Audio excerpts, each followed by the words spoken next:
Hi, I'm Ian from Wanderar.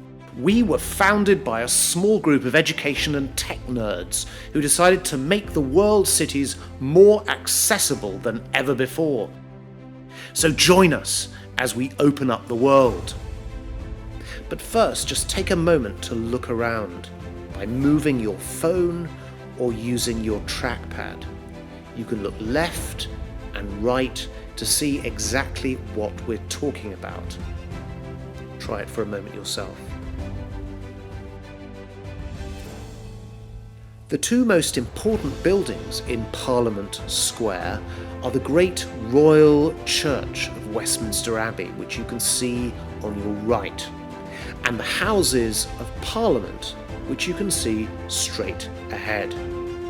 The church on the right is the symbol in stone of royal power, where every king and queen has been crowned for over 1,000 years.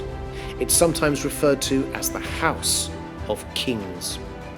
The building straight ahead of you is the Houses of Parliament, where the members of Parliament meet and hold their debates. The square, interestingly, is called Parliament Square, not Abbey Square or Royal Square.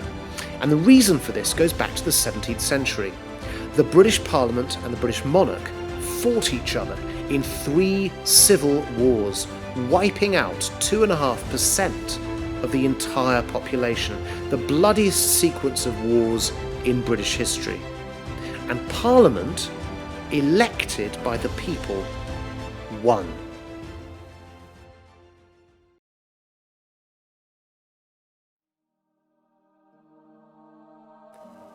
But for now, let's move into the right of the square and take a look at the Royal Building that says more about the early roots of Britain than any other, Westminster Abbey.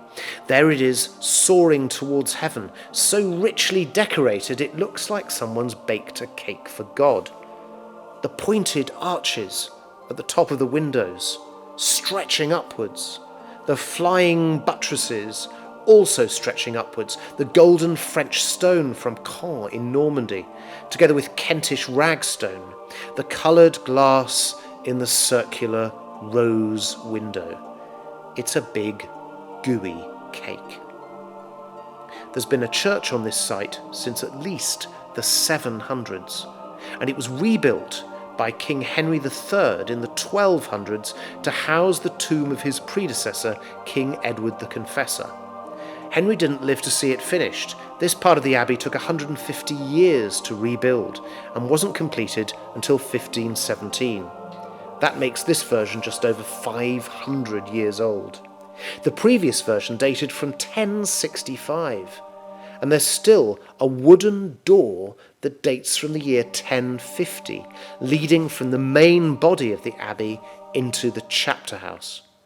They obviously didn't want to waste any money replacing it, and it's the oldest door in Britain, at just under 1,000 years of age. If that door could talk, I wonder what stories it would tell.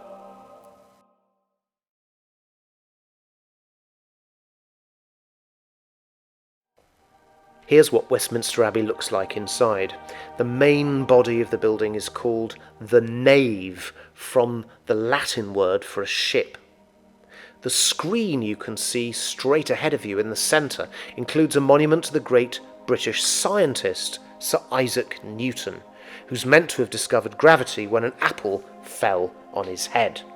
Other famous people buried here include the man who discovered evolution, Charles Darwin, explorer David Livingstone, and world-famous physicist and stargazer Stephen Hawking, who held the same appointment at Cambridge University as Sir Isaac Newton.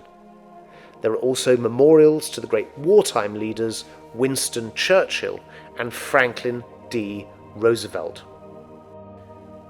It's a building designed for 3 things: coronation, procession, and prayer. It's also the church where every British monarch has been crowned since William the Conqueror in 1066. Processions go forwards, prayer goes upwards, coronation, oddly, goes downwards, as the crown is placed on the head of the monarch by the Archbishop of Canterbury, right on the other side of that screen. The reason King Henry III wanted to rebuild the abbey is that Edward, his predecessor, was a thoroughly good egg, resourceful, energetic, and above all, as Edward the Confessor, he was holy. This cake baked for God is all about the idea of the good king. Government in the 1200s was very simple. It was what the king said, because God had put him there. People who didn't fall into line very soon experienced some of the most imaginative ways to die ever invented. People were starved, they were torn to pieces, cut in half, disemboweled while they were still alive, you name it. And sooner or later, this excessive royal power had to stop.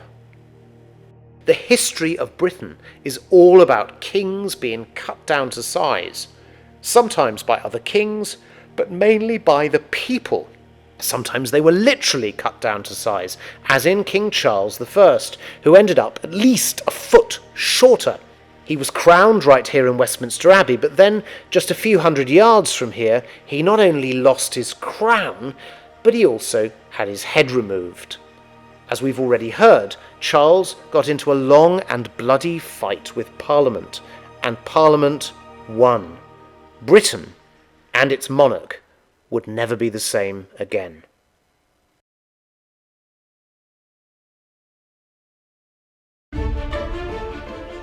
This is Oliver Cromwell, the ultimate rebel against the king, the ultimate bad boy, the ultimate gangster, who invented an invincible new model army using the latest technology to defeat the king's forces.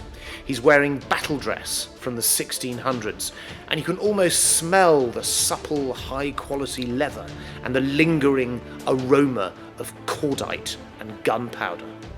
The king he defeated was Charles I, and the reason Cromwell did this was that Charles I tried to use power like a sledgehammer. When the people's representatives, the members of Parliament, who met on this site in the building that stood here before this one, disagreed with him, he shut it down, and England descended into a civil war between king and Parliament. In the end, the king was defeated, captured, and put on trial in the Great Hall you can still see behind the statue. The High Court of Justice declared Charles guilty of attempting to uphold in himself an unlimited and tyrannical power to rule according to his will and to overthrow the rights and liberties of the people. On the morning of the 30th of January 1649, he was brought into a banqueting hall a little further up Whitehall, which can still be seen today. He was led up a staircase that had been built inside, out of a window that led onto a wooden platform, and there the King of England was publicly beheaded. Bishop Juxon, who was with him on the scaffold, tells us how the head was then sewn back on before he was buried. If the great stone hall you can see behind Oliver Cromwell could speak, the stories it would tell. This was England's original Great Hall of the People, built more than 900 years ago in the 11th century, just after the Norman conquest by King William Rufus, who was the son of William the Conqueror. It was the largest covered space north of the Alps, and it had 3 aisles with 2 rows of columns holding up the roof. But in the late 1300s, King Richard II created a single roof spanning the whole space, one of the crowning achievements of the European Middle Ages. And incredibly, that roof still survives to this day. Sadly, the corruption of Richard's reign, including the imposition, without consultation, of a head tax on the working poor, led to an uprising, and his cousin, Henry Bolingbroke, not only stole his crown, but threw him into a pit without any food or water. where he died. This hall and the statue of Oliver Cromwell stand as a warning to all those who would try to impose absolute power on the British people. This is the most famous part of the Houses of Parliament, and it stands right on the river, reflected in the water, and has been used in countless movies. It's a gigantic building, and it was intended to be an expression in stone of the power of the British Empire at the height of its global reach. The British Empire was run from here, and the idea was that it was a good parliament, running a good empire, under a good queen, Queen Victoria. The building is being restored and is under scaffolding at the moment, but by a miracle of technology, we can see what it looks like normally. This is where the hundreds of elected representatives of the British people, known as MPs or Members of Parliament, hold their debates today. The old Palace of Westminster, where the debates used to happen in the 17th and 18th centuries, was destroyed by fire, all apart from the Great Hall, in 1834. Parliament comes from the old French word parler, which means to hold a conversation. And the British people were so proud of this history that two architects called Barry and Pugin were asked to build really the largest public building in the country at that time. A homage to democracy, and something that's very much in the style of a church. You can see the pointed arches that look really similar to the windows of Westminster Abbey next door, and that's why they look so good together. And it's all about the idea of good power.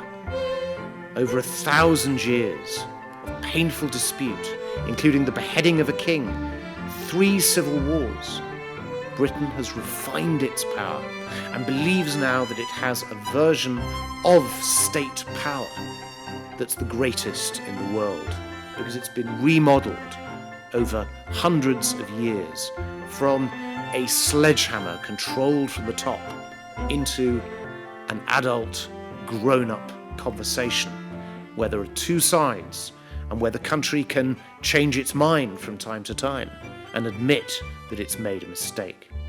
This is a very different kind of power from the one that the ancient kings of Britain would have understood. And looking right next to Parliament, you can see a very tall structure. Now, Parliament itself is being restored, but the restoration of this tall tower is in some ways the most important part of the restoration, because this tower is truly iconic. When James Bond comes back to London from killing some baddies in another country, he always walks past this tower, which is called Big Ben.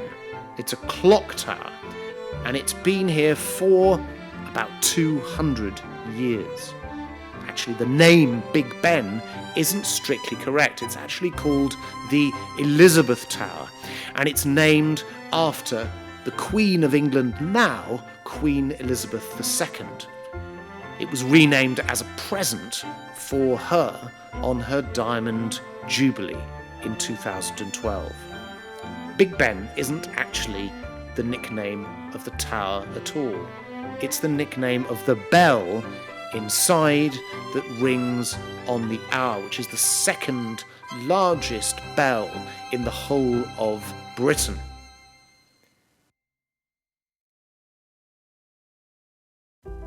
Parliament Square has always been a place where the public have demonstrated for change.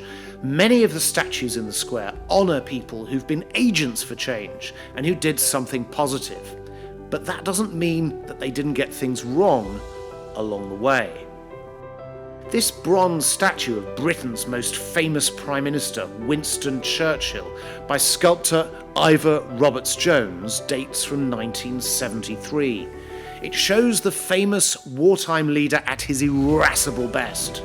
Like all of us, Mr. Churchill was a complicated person who got things wrong as well as right, but he's here because he stood up to Nazism when many others refused, and stood firm when Britain looked as if it was about to be invaded and occupied. Thanks to Churchill's true grit, Britain survived, and Adolf Hitler was defeated. This bronze statue from 2018 was the first statue of a woman ever to be erected in Parliament Square, which is a bit mad. It reflects the way society used to be, but it should have been put up long before. It shows Millicent Fawcett, who was one of the leaders of the campaign to give women the vote, which finally happened in 1918. On the base of the statue are portraits of 59 other women and men who helped to advance women's rights. The British Empire was a source of huge wealth and power for Britain, but the people who lived under it all fought for their independence and won it. India was no exception, and the man who led the charge was Mahatma Gandhi, a hero still for many in India and around the world.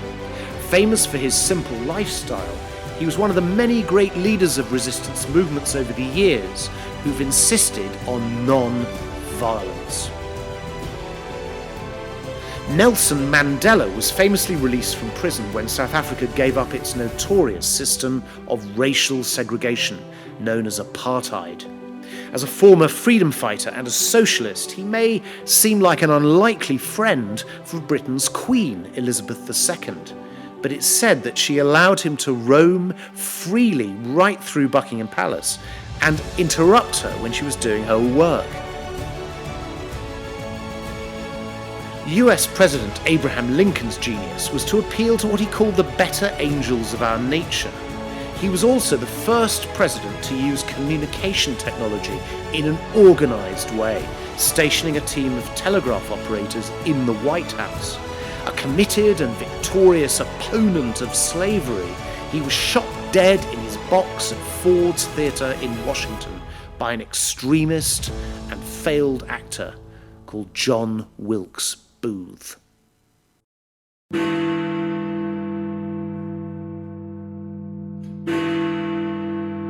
Well, Big Ben has reminded me that it's now time to finish our adventure in Parliament Square. There are lots of things about Britain that have changed over the years, but there are also plenty of traditions, like coronations, that have stayed pretty well the same for over 1,000 years, learning and changing while treasuring the best of the past. That's why Britain, illustrated here by Parliament Square, is loved throughout the world.